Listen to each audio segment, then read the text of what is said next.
খেতে, আর মজাও লাগে দারুণ। তো যাই হোক, আমি তো নিয়ে চলে এলাম আম। আর আমটাকে ভালো করে পরিষ্কার করে খোসাগুলো ছাড়িয়ে নিলাম। ছাড়িয়ে নেওয়ার পর এই আমটাকে এবারে ভালো করে ঘষে গ্রেট করে নিচ্ছি। গ্রেট করে নেওয়ার পরে এর সঙ্গে এবারে একটু মশলা মিক্স করব।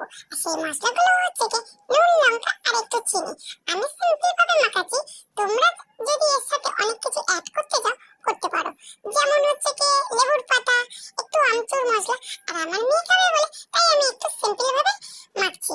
তো তারপরে এটাকে ভালো করে আলু কষার মতো মেখে নিচ্ছি, দেখতেই পাচ্ছ।